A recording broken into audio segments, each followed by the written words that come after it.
First of all, you don't know me. We're all about that high school drama girl, all about them high school queens. We'll take you for a ride in our comic girl, cheering for the right team. Drama queens, smart girl, rough girl, fashion but you're tough girl. You could sit with us, girl. Drama queens, drama queens, drama queens, drama queens, drama queens. Oh, you guys. Okay, how many of us are feeling big feelings right now? So many big feelings. This one was a sneak attack, it felt like. Mm-hmm. It made me weepy at multiple points.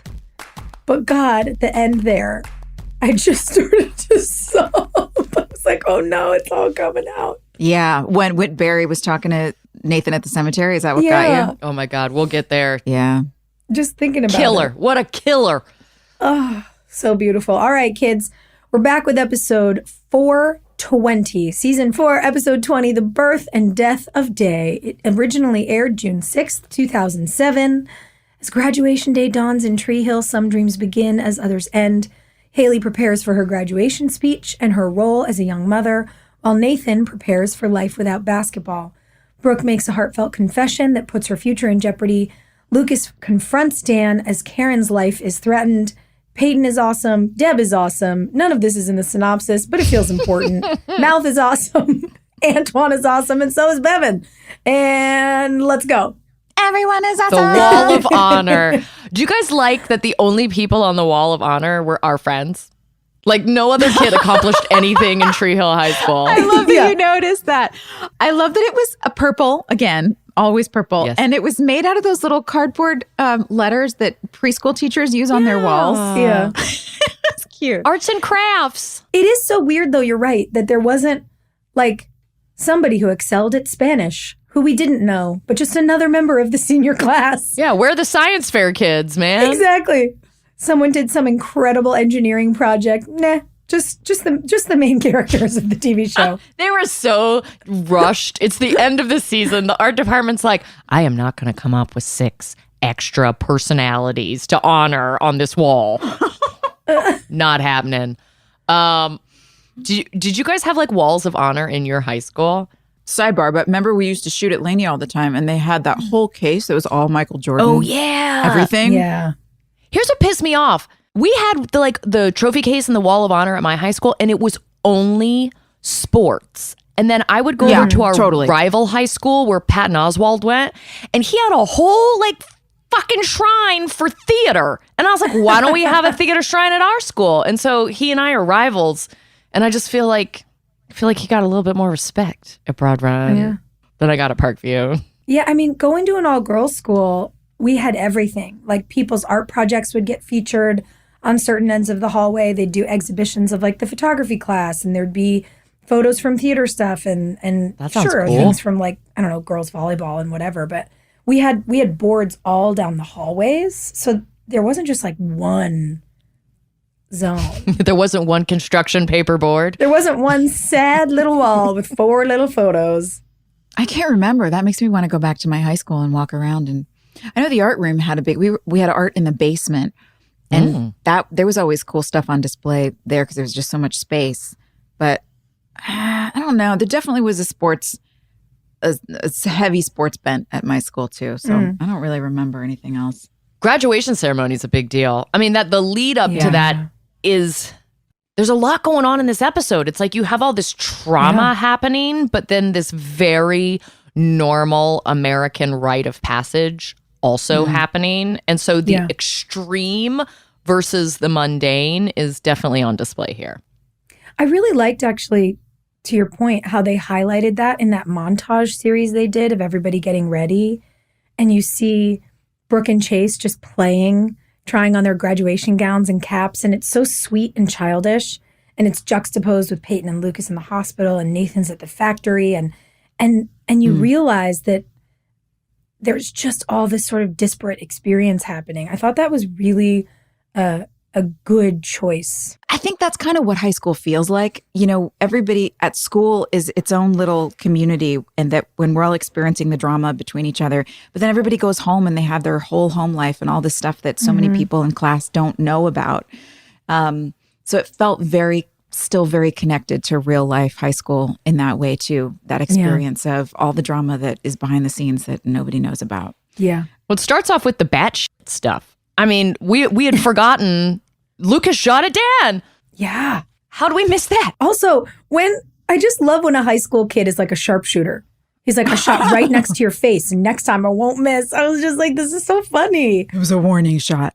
Yeah, it was kind of hilarious. That was really intense. Mm-hmm. I didn't expect Karen to be in a coma the whole episode. That surprised me. Me neither. But I did really like seeing Lucas and Deb together because I don't actually know if they've ever had a scene together.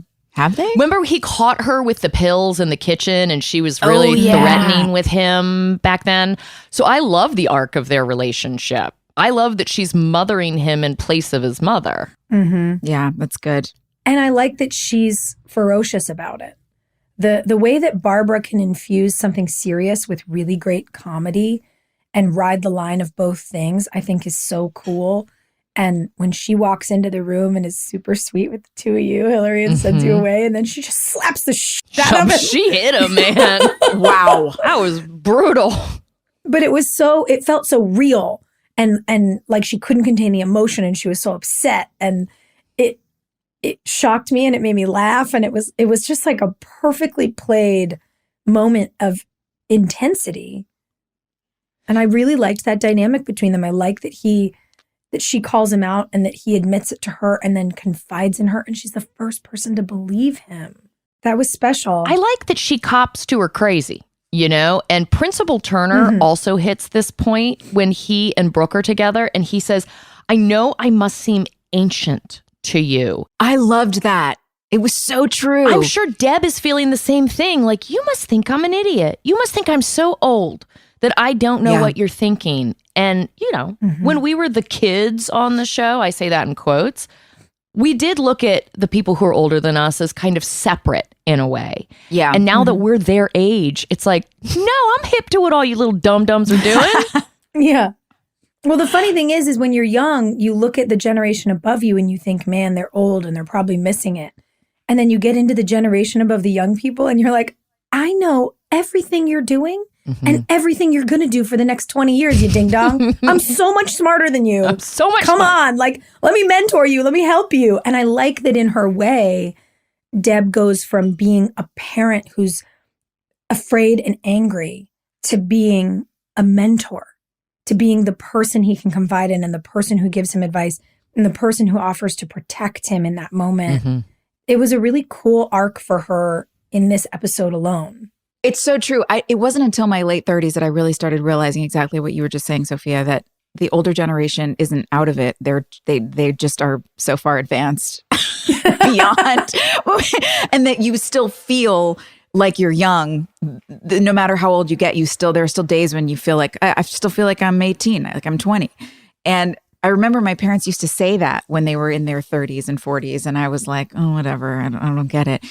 But in high school, it definitely felt like us against them. I loved that he said that. And it really resonated. It just reminded me how I'm looking at my daughter now. And Hill, I'm sure you look at your kids and remember the way that you looked at people your age when you were young.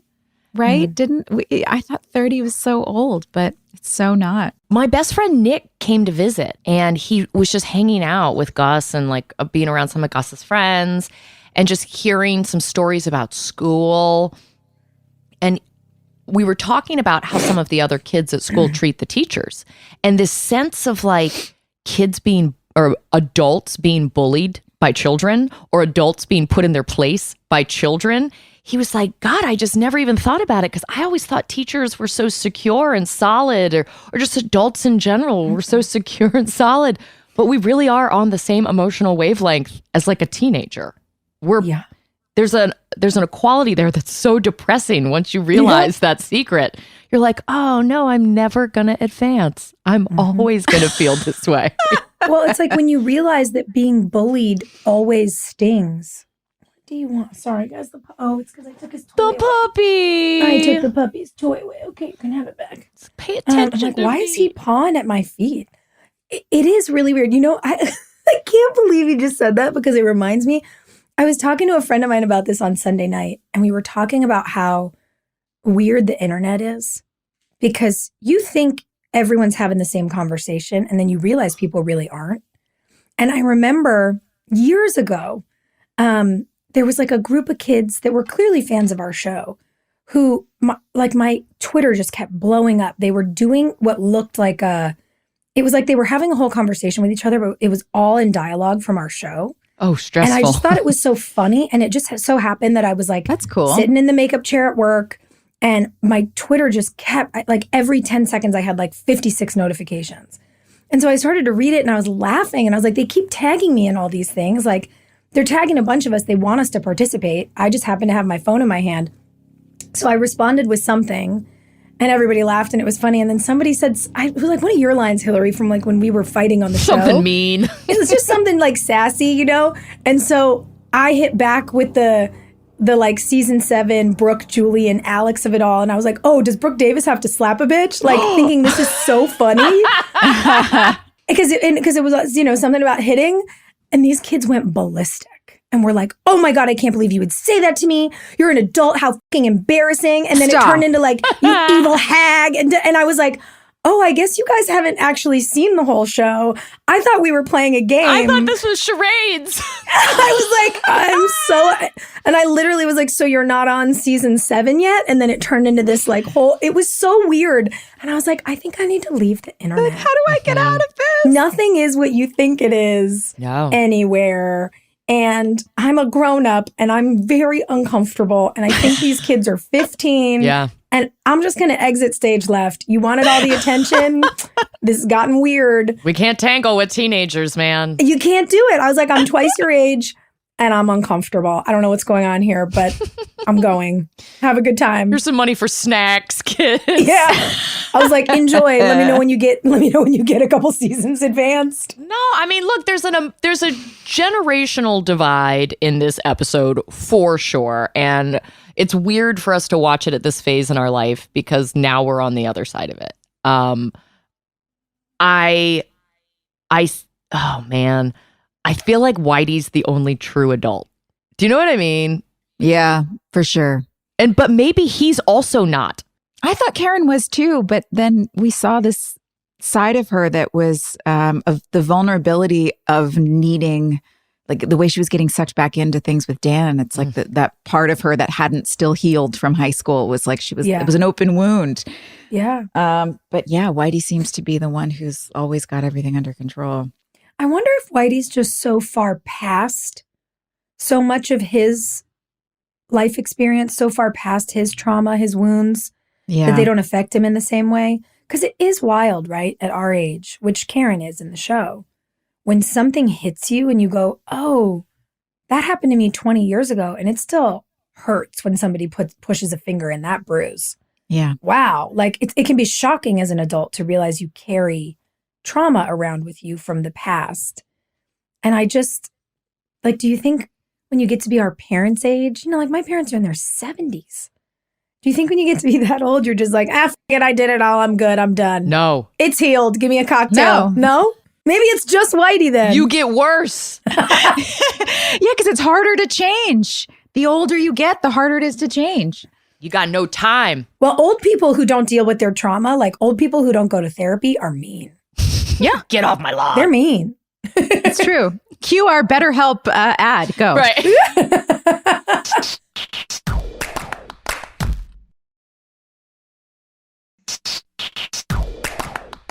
You know who else is an adult, though, in this episode is Skills' dad. Yay! Yes!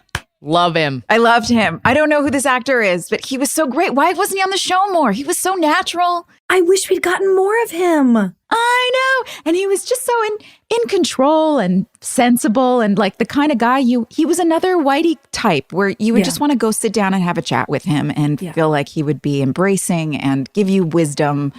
Oh, I needed more of Skills' dad. But I loved seeing Skills and Bevan in this episode because we needed the levity. So that was really fun. We needed the levity. And what was nice, because our show was so often so milquetoast and was really afraid to talk about actual, dynamics in a place like North Carolina, I appreciated that even though we gave it a very Leave It to Beaver ending, we acknowledged the fact that that Skills had a different experience. We acknowledged the fact that it can be volatile, you know, in a small town in the South when like a white cheerleader starts dating a black athlete. Like it was important to not keep ignoring it. Yeah. It would have been nice if they had gone into it a little bit more, though. Yeah. That would have been cool. It would have been a cool like season arc, actually. It would have been a cool arc rather than we know we haven't done this and it's pretty weird that we haven't, so we're going to bop it in this episode and wrap it up by the end. Mm-hmm. You know, that's something that's so typical and unfortunate about, I think, big network shows is they try to like slide things in small doses. But I was glad to see it. And to your point, it was really fun knowing Antoine and Bevan as well as we do, to watch them play a dynamic together and figure out how to put both heart and humor into it. Like, I liked watching them play those scenes because they did things with them that you know weren't on the page.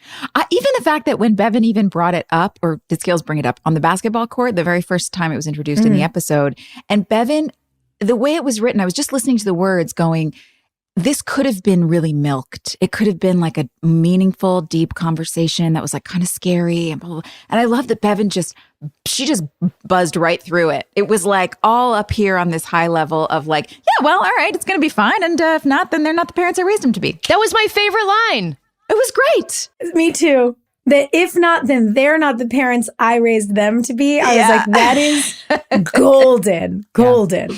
And by the way, from this vantage point, doesn't that hit differently? Because you go, yep. When you go through life with your parents, you kind of have to be their parents too. Yep. Yeah.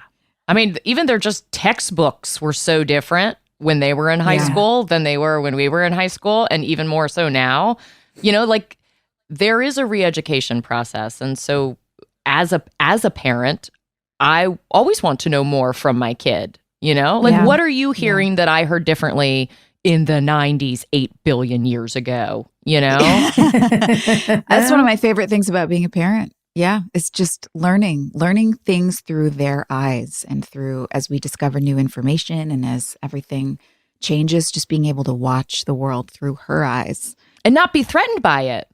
Right. It's so educational. I love it. Mm-hmm. Mm-hmm. Yeah, I do love that Skills' family made an appearance. I wish they would have made an appearance sooner.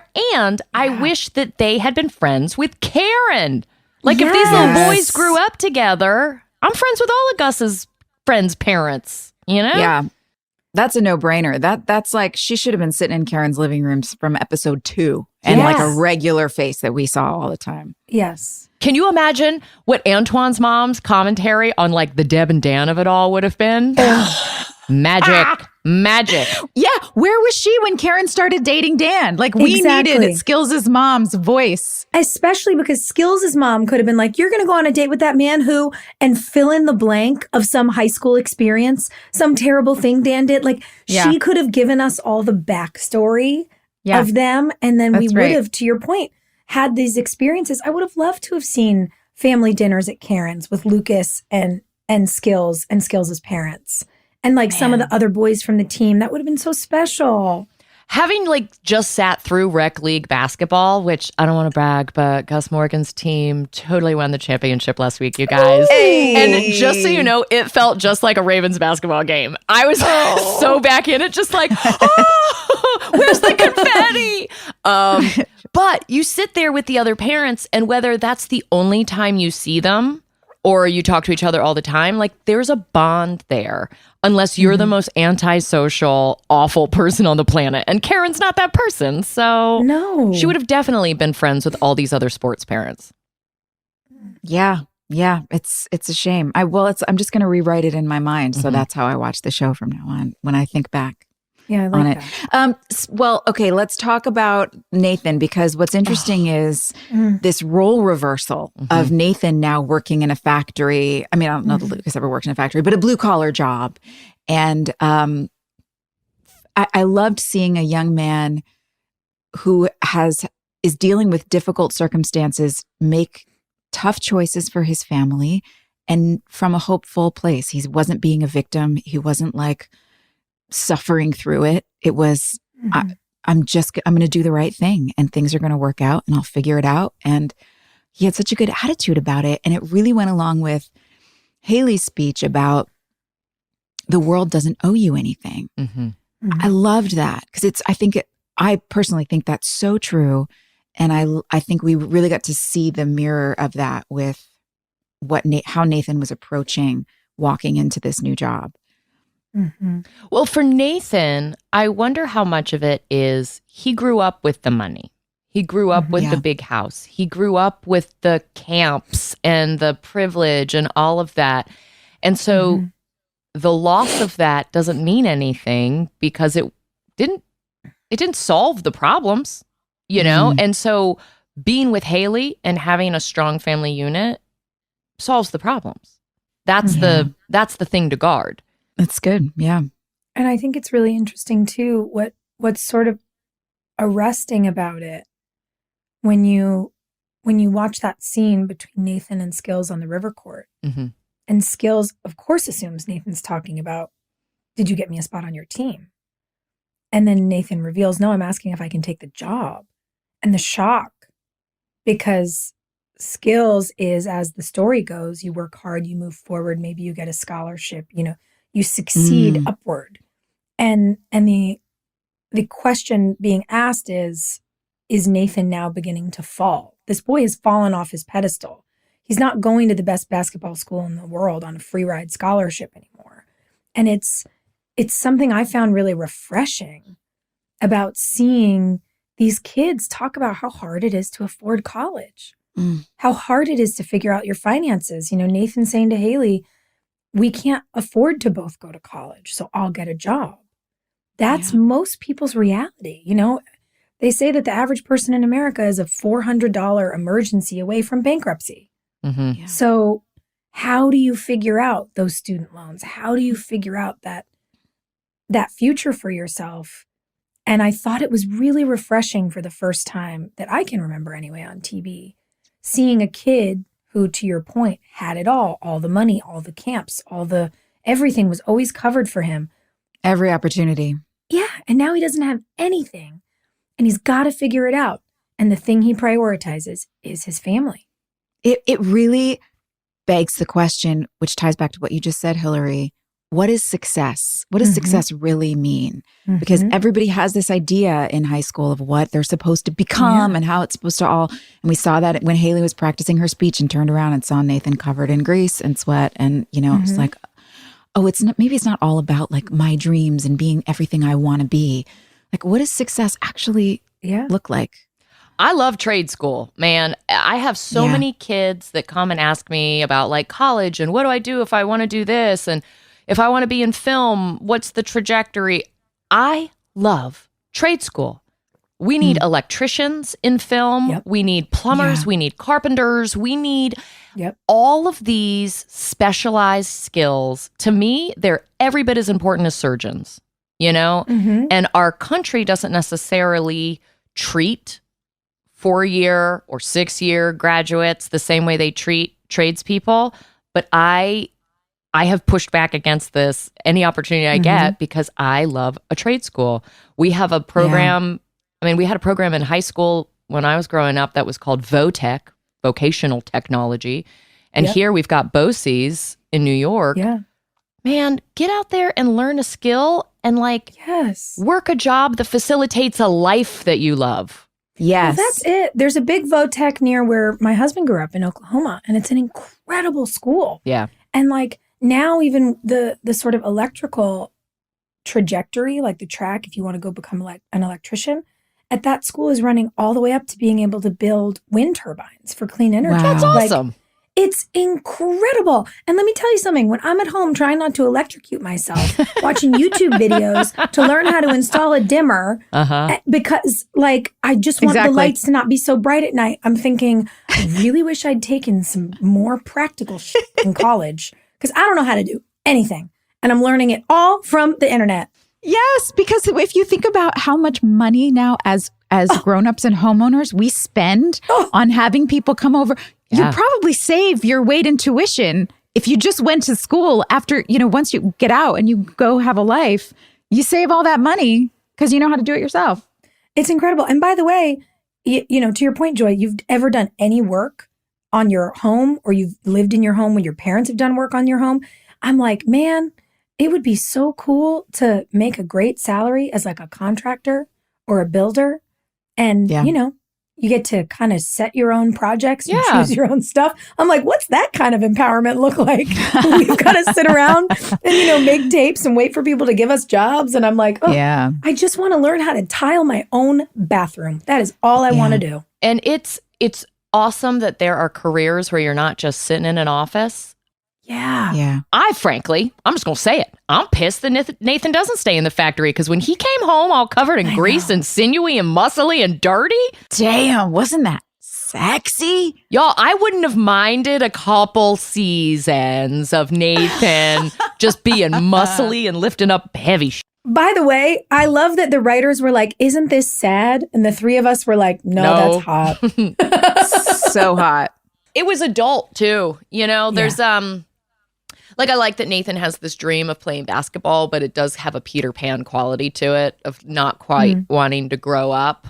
And, you know, that is part of graduation. There are kids that go right into grown-up stuff if they're not already doing it. And then there are the kids who have the privilege of continuing to be teenagers for another 2, 4, 6 years. Yeah. I don't know. I'm a dropout. I got what I needed out of my first 2 years of school. I had a good paying job. I was producing TV. Cool. And so when my son is already stressing out about college. And I'm just like, I think I'm doing the reverse psychology thing where I'm like, are you sure you want to go that route? Are you sure you don't want to just start PAing when you're 18? Work your way up that way? Because I think so much pressure is put on these kids. Like, you have to. You have to go. Yeah. Well, and so much pressure is put on kids now to be good at everything.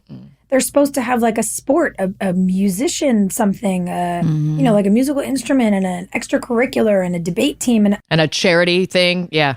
Yeah, like one thing. You're supposed to try out all the things and figure out what you like and then go do that thing. You know, I thought I was going to be a heart surgeon. I had an arts requirement. I did a play. But you sort of were. I sort of was. Eventually, I played one on TV. But like, you know, I had an arts requirement for a semester. I thought I'll go do this one play and it'll be fun. And it changed the course of my life. I figured out what I liked better. I love to tell stories. I love to be in community. And it shifted for me. You're a different kind of heart doctor now. That's okay. Aww. We're empathy surgeons. All right. Hey, you said it. All right, Dr. Davis. You said it in the episode. You were like, why is every pregnancy on this show like so threatening? Why is every woman almost dying when she has a baby on our show? It's really weird. It's like an easy target for vulnerability, maybe? Yes. It is a really delicate time, and it is it can be very scary. You know, anything can go wrong. But I don't know. It feels like every chick who gets pregnant has to be in peril so that a boy can come in and save her. And how many pregnancies have we had on the show, though? Well, we know that we've got Karen. Haley. We know we have Peyton is going to almost die. Yeah. Brooke, do you almost die? Yeah. Okay. Oh, so every time, so in the trajectory of the future, this is what happens. And you got hit by a car while you were pregnant. Yeah. Right. Yeah, we forgot about that one. It's really weird. I don't know, guys. I feel like we can do better.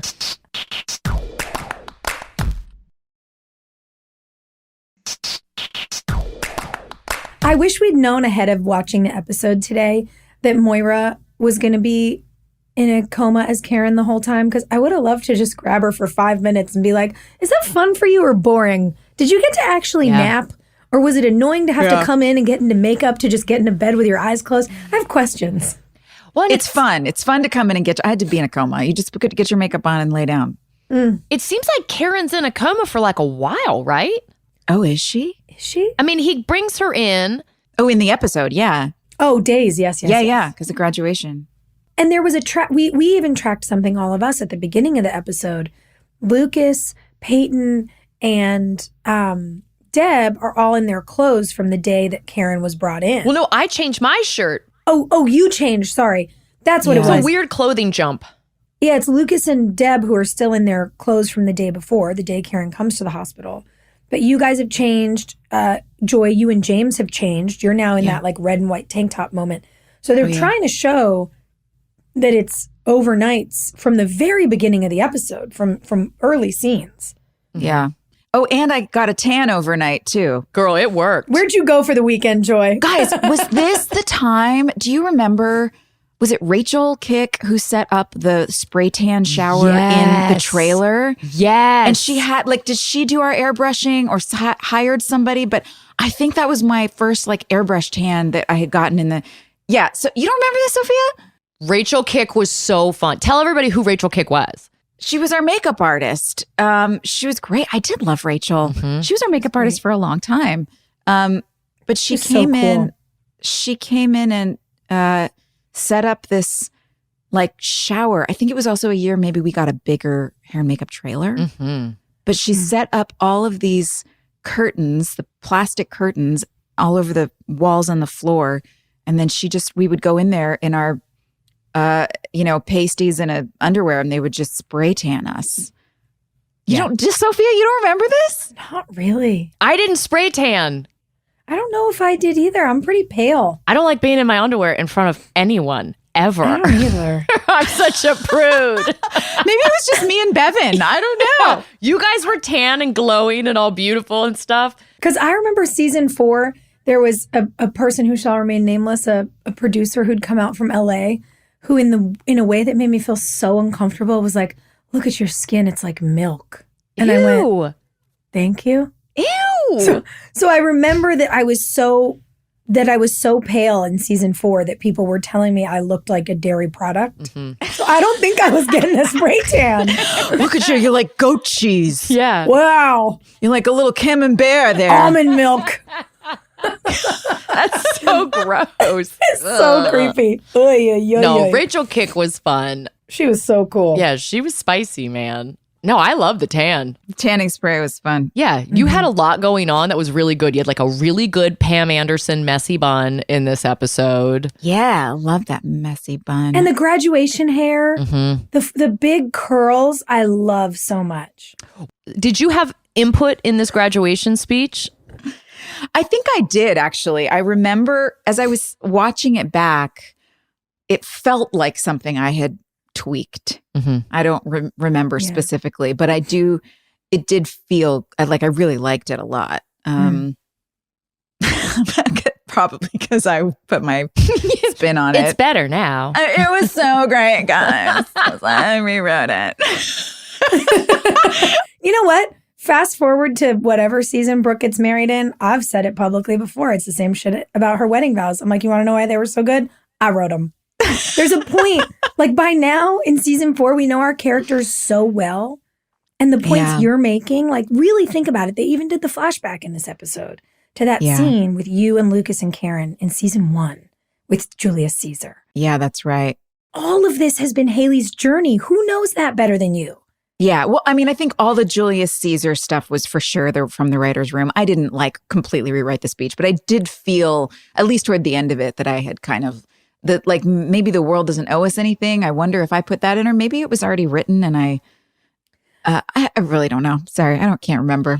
I know they did the arc of the Caesar stuff, but I just mean for you, this journey and the points you're making, like it's your 4-year arc is wrapped up in that speech. So I don't know, maybe it's just knowing what's gone into it. I can see it when you're giving it from that stage. It's really special. Yeah. That was fun. I remember that episode. Mm-hmm. It was weird to be in a graduation gown and cap again.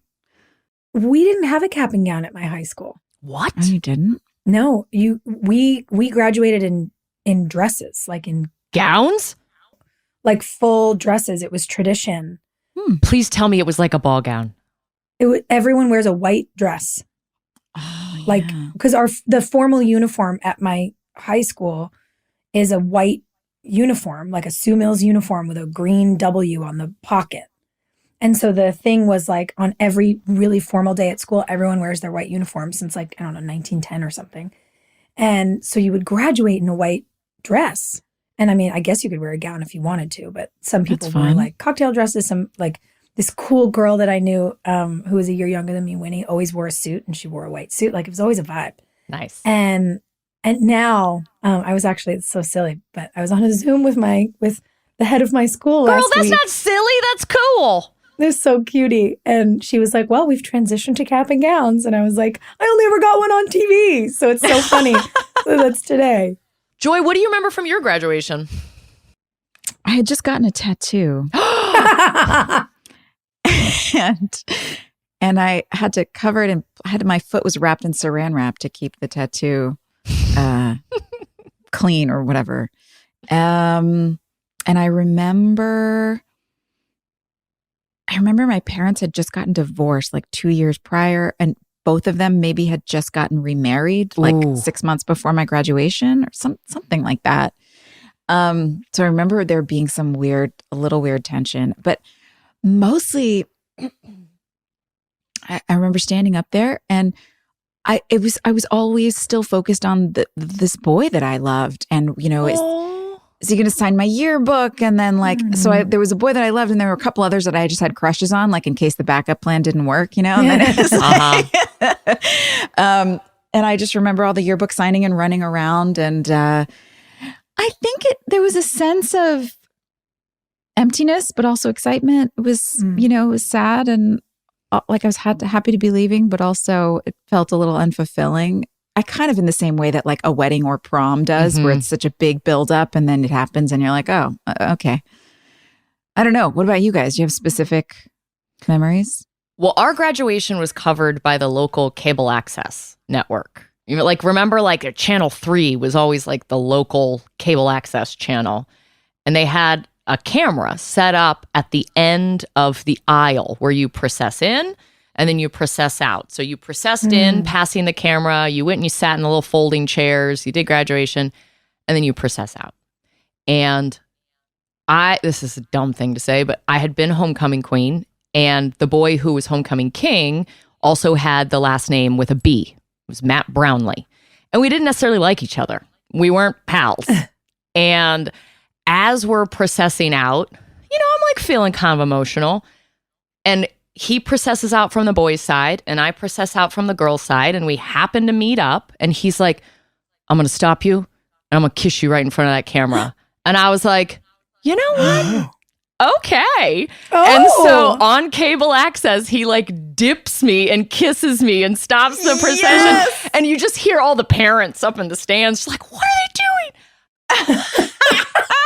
Did all the kids hip and holler? Oh, yeah. Everyone was like, make out. It was like a big deal. It was funny. It was funny. So fun. It was funny. And it was like, it's nice to be in a moment and know it's a moment and be like, this is going to be something I laugh at later. But yeah, Matt Brownlee and I totally made out on cable access. It was. Wow. That's so fun. Yeah, I've never spoken to him again. I'm glad Brooke got to graduate. I thought that was really cool. I was wondering how they were going to handle that because I knew you did. I felt like I remembered that you did graduate, but I wasn't sure how they were going to handle it. And I liked it. I was happy that you went and made a case for yourself. And he was like, "All right, you're not going to be a bridge builder, right? Go graduate. You're not going to study engineering." No, I loved that, and I loved that it was really for her to make it right, for her to be able to respect herself. Yeah. And to be willing to take the consequences, but still to say, I've done all this really good stuff and I think I've grown a lot. Mm-hmm. And, please don't ruin my life. But if you have to, it was funny because. Please don't ruin my life. Just please don't ruin my life. I remembered that whole scene with Principal Turner and how it felt and what it felt like to figure out how to play all of those lines, because on paper they're a little ridiculous. Yeah. And we had this very sort of human experience as people, to our earlier point, sort of seeing across the divide at each other. I fully forgot Coletti ran into that scene. I was so surprised when he ran up in the hallway. We were all surprised. It was so cute. Yeah, it was so sweet. I will say I was really relieved because, you never know what you remember and what you don't. When we walked out, I was like, why isn't Brooke asking if Rachel can graduate? Why isn't she doing that? I was really bothered all episode trying to figure out, is she going to call her? Are they going to get her to come back? How does it happen? Because she's at the party. And then to realize that Turner did it, I was like, oh, that's a nice moment that they gave to him to allow him to offer that kindness. Was, I thought, very sweet.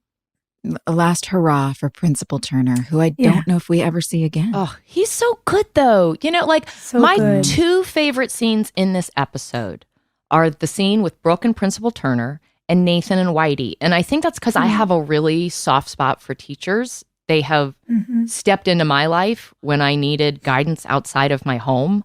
And even as an adult, they're still my parental figures, you know? Yeah. My teachers come and visit me and stay in my house. And I love that they can be something other than just, you know, who they are in the history classroom or the science classroom.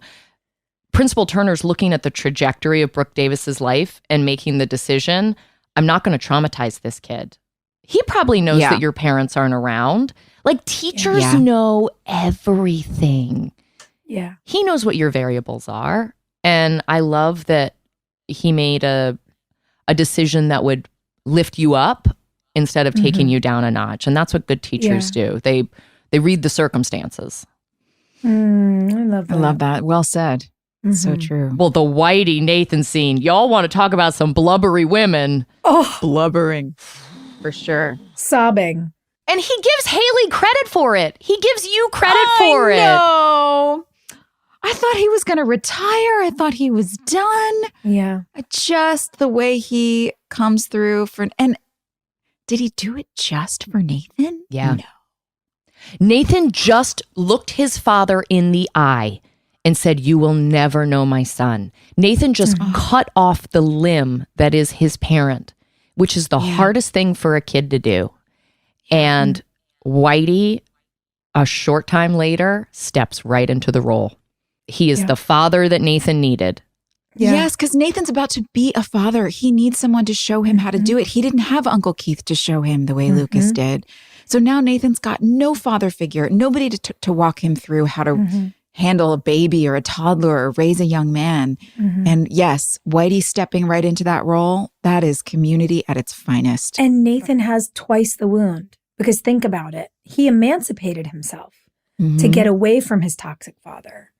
And then as he saw his father changing and becoming a kinder man and showing up for people and being more gentle and essentially, unbeknownst to Nathan, softening in the wake of the worst thing that Dan has ever done. Yeah. He welcomed his dad back in. He said, I love you. I'm on your side. I know you couldn't have done this. Oh, yeah. I'll fight for you. Just tell me you didn't do this. And Dan can't do it. And so Nathan, it's not even just that he walks away from his dad. He's walked away and then been willing to let him back in. And that's sort of like, God, that double injury. And what I realized watching Whitey say, it's not a great school and they haven't won anything. But there's this position. Whitey is showing up for Nathan in his moment of emergency in the way Dan did not, which led Nathan to take that money. Oh, God. Like Whitey's going backwards and healing past trauma for Nathan. Wow. And it's really beautiful. I think that's why we all wept. Yeah. Because for years now, we've wanted this boy to have a father who puts him first. And his father figure coach is the one that does it. And it's really beautiful. The conversation that Nathan has with Dan was kind of jarring for me to watch because I just spent the whole weekend doing some work on It Couldn't Happen Here, the true crime show that I work on. And what we run into in that scenario is a lot of people who refuse to believe the facts. And they say things like, no, that person could never do that. That person is not corrupt. But we have all the evidence that they are. And that duality where anybody can be a good guy or a bad guy in your life.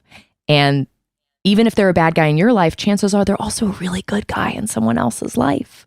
You know, Dan has been recently a good guy in Nathan's life, but a really, really bad guy in other people's lives. And it's so heartbreaking when you have to confront someone with that. I think James did such a good job because there's so much hope in his voice. He's just yelled at his mother in the hospital, and that was shot so cool because you hear the baby crying out. The babies are crying out saying like, fix me, give me what I need. And no one's giving them what they need as Nathan is visually tearing apart from his mother. And he goes to his dad and he's crying out like, just give me the reassurance I need. Dan, thank God Dan doesn't lie, right? Like at least Dan's not doubling down. Yeah. Yeah, finally. And Paul did all of this stuff in this episode so beautifully. When you watch Paul play vulnerability in his physically intimidating stature, his big, tall body, and we know how scary Dan can be. He has really frightened any viewer of this show multiple times. In the first scene with Lucas, where he's begging him to say he's wrong, and Paul breaks eye contact with Chad. They're staring at each other. And I realized when it happened, I thought to myself, I don't think I've ever seen Dan Scott break eye contact with anyone. And he can't hold Lucas's gaze, and he looks down just below his eyes, and I went, and then you get to this later scene with Nathan, and he can't even look at him. And they're just really powerful choices by an actor, you know? He's always so specific about the choices that he makes. There's always a reason behind it. And I love that. I just love simple choices. Sometimes that happens to me a lot. Like I'll get on sets and I'll start working on something, and sometimes you just have to get the bad ideas out first. And so, it's like the big over the top stuff comes out and you're like trying to feel it in your body, and where do you feel it? And I remember doing that a lot in episodes with Paul, and he's so great as a director too, because he'll let you get it out, and then he'll come up and say, okay, so now stop acting, and just all that stuff you just did, it's already in your body now. So just say the line. And it works. It usually works. Yeah, I love a simple choice. Well, we see Lucas having all this like grown up conversation with Dan where he's being very firm. He's like, you will not be in my mother's life. This child will have me as an adult man in their life, the same way Keith raised me. You are unnecessary here. I mean, that is an adult conversation. But then I loved the scene between Lucas and Haley where you give him the gift that his mom has had for him, the bound copy of his book. And he says, I just want her to be my mom again. And that sense, that's what graduation is. It's like this cusp of adulthood. And I just want to be I want to be reassured. I want to be cuddled. I still feel all of those feelings. Like, do you ever just have a day where you're like, I really need to be babied today? Yes. Lucas needed to be babied in that moment. I think that's what it is. I do that to my husband sometimes. I'll walk up to him in the middle of the day and go, will you just hold me?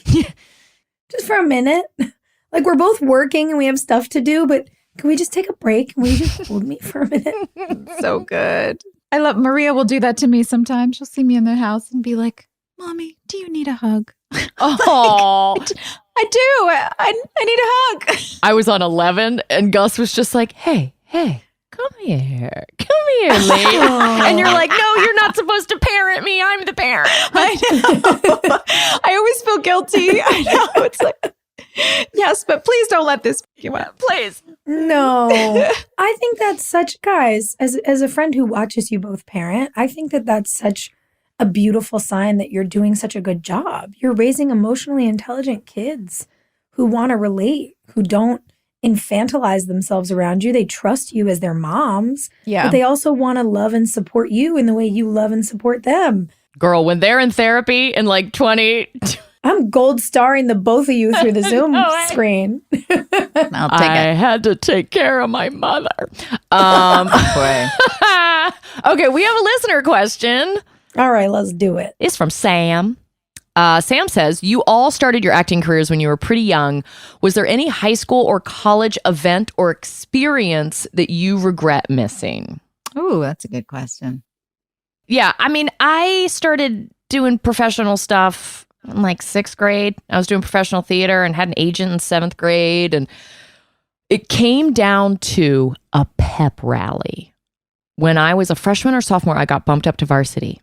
And I also had this huge audition in New York City. And they're like, if you go to that audition, you are destroying the pep rally for all these varsity girls. And it might be their last pep rally. And don't you dare, Hilarie Burton. Don't you dare do that. Whoa. And I had to make this decision to like either jump into one pool or the other pool, but you can't have your feet in both. And it was weird. I made it with such clarity. I was like, well, they're hiring old people to do high school shows anyway. I'm going to go to high school. And then when I do a high school show, I'll have lived it and I'll have all this shit to draw from. And sure enough, like One Tree Hill came around and I was like, oh my God, I manifested this. No, I like high schooled so hard because I knew that I'd had to give up something for it. And maybe that's why I was just like, clubs. I wish I had done that. That's so cool. I never did a sport. And that's what I'm like, I really, especially as an only child, it would have been good for me. I really wish I had played a sport and I wanted to play soccer or even basketball, just something. And I could never commit to a team because there were always plays happening and auditions and I just never knew when something was going to come up. And yeah, I mean, my parents gave me the option, but I kept choosing theater. And I kind of wish that they had said, this year, you're taking a year off. Just take a year off, play sports, learn how to, be on a team. And yeah. Joy, you should join like an adult kickball league or something. Like there's adult leagues where you could go and play. That's fun. Yeah, that would be a good idea. Thanks. I'll look into that actually. See what's going on around here. All the dads in my community play volleyball. It's kind of weird, but also like I love it. Yeah. I've got friends in soccer leagues. It's really fun. Yeah. It's interesting because my school was an all-girls school is so specific, and we had, theater was my thing there. And yeah, there were sports and there was great art and there was so much to do there. But by nature, it was very insular and very academic. And I loved that. But I remember thinking, watching all the things we watched growing up that I didn't know what any of that was like. So I had thought I wanted to go to, like a small arts college. And then I thought, well, that's just more of the same. I got to go do the movie thing, the thing I see on screen. So I picked the biggest school with the biggest football team and the biggest Greek system and it was kind of like just trying on a different uniform. I had done one thing and I wanted to try on another thing. And I think for a long time, that's sort of what it felt like to me was, well, I'll try this on. I'll see what this feels like. We went to do our show and it was like, what's it like to be a, young kid on TV? And it took me a while to figure out what I wanted versus what I wanted to just try on, What was the ideal high school experience that you saw on TV? It just was like, I didn't know what it was like to go to a big sporting match. I didn't know what it was like to have boys in my class. Joy and I are like, man, you missed out. There was no big like homecoming weekend. We didn't have that. And I wanted to know what that was like. And so I went and tried it out. But, our job as actors is to adapt to the environments we're in. I've always been real good at doing whatever's going on around me. But it took me a while to figure out what I loved to do and what I wanted to do rather than what was just good to support the group. And now the funny thing is, there's not an experience. I'm not like, man, I wish I could go to one more, USC football game or one more whatever. I'm like, oh, I just wish I could go back and do one more year of communications with Professor Smith. And like it's the classes I want more of. It's not the stuff or the clubs or any of it. It's truly just the school. It's not the parties? Dude, I went to all of them. Of course you said it's the classes. parties. It is like, guys, how many parties have we gone to? And how much do the three of us bitch before we have to go to a party about what we're going to wear and how we're going to, it's so stressful. Yeah. Well, you know, when I think about adult life and how much we have to do and how many responsibilities we have, what I wouldn't give for the luxury of nothing to do but Mr. A. Paul's history class. Oh, Mr. A. Paul. Nothing to do but get smarter. He looked like Indiana Jones. He wore the hat. Oh. He talked about, you know what I mean? Like, it was a fun class. And I was just, that would be nice. That'd be nice. I would love to just go take notes as my job. Yeah. Look at this. I do it all day anyway. If that was it, oh, I would love it. You know what I miss? I miss the smell of burning dust from the overhead projector. Remember the overhead? And like you could smell it crackle. Yeah. The first time they turned it on, like week 2 of class, and you were like, there it is. There it is. I love an overhead projector. God, that's what I want for Christmas. I want an old, decommissioned high school overhead projector. Let's get on Etsy, guys. Let's go.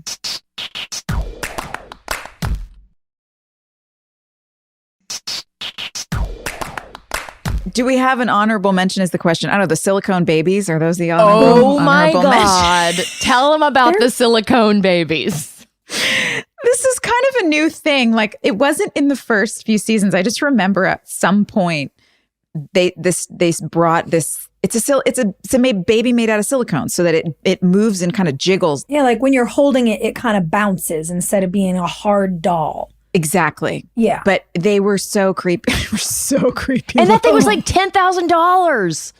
Yes, they were so expensive. And they weighed like 12 pounds. So it was creepy because it looked really real. And if you touched it, like its little skin would smush and it had real eyelashes and like rosy cheeks. But it was so heavy that it just kind of felt like you were carrying a dead thing. It was gross. It had rosy cheeks if they decorated it. Otherwise, it was just ashen. And it was this creepy ashen looking weighted baby. With like fuzz on its head. Yeah. And sometimes they would smother it in jam to make it look like, you know. Gross. A newborn. Well, and the texture of it. I don't like it. The texture of it couldn't be like matte or shiny. And so it had like this gummy quality to it.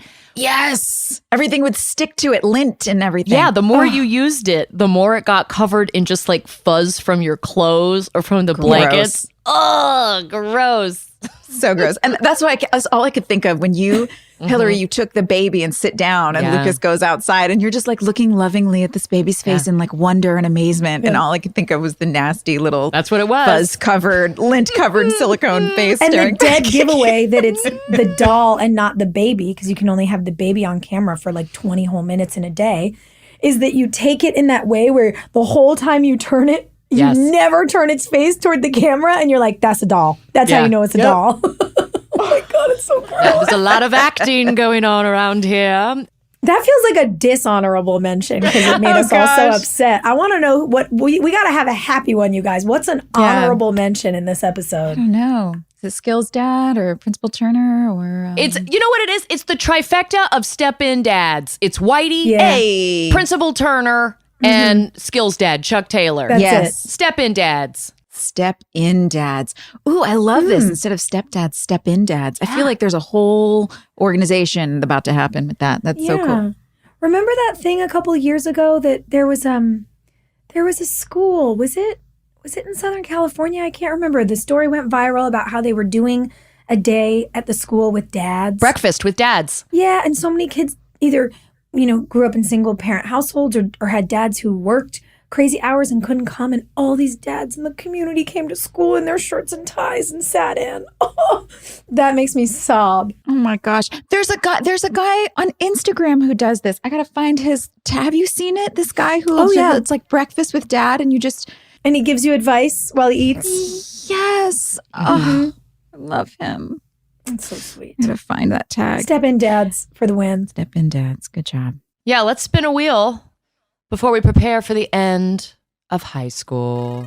I can't believe it, guys. We've done all of high school. We did it. It's intense. Really intense. Ooh. All right, our most likely to is... Most likely to get a speeding ticket. Me.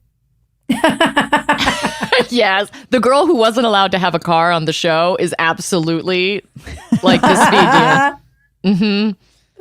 Uh-huh. Yeah. I definitely have had my fair share of speeding tickets, unfortunately. Do you really? Yeah. I always get tickets for dumb Well, I'm an excellent driver. And so I feel, if I do say so myself. You're like, I grew up in New Jersey. I handle the tri-state area. I am. I'm like, I feel like I'm connected to the car. I could be like a race car driver. I feel really good. So when I'm behind a wheel, I don't hesitate. I drive with both feet sometimes. I know how to stop and go. I know how to, like come up fast on something, slow down, move out of the way, navigate the whole thing. So sometimes if I got to get somewhere, I get a little too cocky. And I've been pulled over a couple times. I mean, it's one way to meet people. I think maybe it's because I've done a lot of that training. Like I've done some track stuff and some stunt training in cars and like high-speed chase stuff. Fun. That now I'm like, oh, I know how complicated that is. And now I'm the woman in my neighborhood who screams at people to slow down. I'm like, where are you going? What's so important? What's so important you have to run over the neighbor's cat? Oh my God. I have become that person who's just like, I don't have anywhere to go that's that important. And I never thought that I would be that person. Because like my favorite thing to do is be like, no, I can do it. I can do all the stunts for this high-speed chase. Watch, let's go. Get the crane car out. Let's do it. Let's ride. And I don't know, man. I don't know if I burned it out, but I have become a very chill, very mellow driver. You cannot go speedy through a neighborhood. That's like that's just a basic rule. You're not supposed to do it. People used to go so fast in my neighborhood in California, and I had fantasies about sitting out on my patio and just sitting there with a big bucket of eggs and waiting for cars to start speeding through and just nail them. But never did it. But there's time. I don't know who on the show is meant what character. Yeah, which character do we think is a speed demon? Who's got some aggression? Deb. Probably. Deb. Yeah. Yeah. Yeah, because I'm trying to think if anyone else, like Nathan's not anymore. Maybe season 1, he would. What if Bevan? I feel like it's got to be a girl. It's just got to be someone that's like, it's convertible season. Let's roll. I know. Bevan's a good one. Yeah. Yeah. All right. Well, not us. Don't speed, kids. You've got plenty of time. But we're out of time. Wah, wah, wah. Wah, wah, wah. What do we got next? It's the all-night graduation party. It is. Episode 21. All of a sudden, I miss everyone. Aww. This is going to be, is this the Spice Girls dance episode that's coming up? Oh, we all, like after graduation, I have the baby and we all go to the cabin. Is that it? Wait, I have a baby. I can't go to a cabin and dance after I have a baby. No, we've been to the cabin. It's that like abandoned house. Oh yeah, abandoned house. But do I do that after having a baby? Maybe it's... Oh yeah, girl. I don't. You sure do. Wow. That's going to be interesting to watch. All right, well, good luck, everybody. Yeah, we'll see you next time. Hey, thanks for listening. Don't forget to leave us a review. You can also follow us on Instagram at DramaQueensOTH. Or email us at dramaqueens@iheartradio.com. See you next time. We're all about that high school drama girl, all about them high school queens. We'll take you for a ride in our comic girl, cheering for the right team. Drama queens, smart girl, rough girl, fashion but you're tough girl. You could sit with us, girl. Drama queens, drama queens, drama queens, drama queens, drama queens.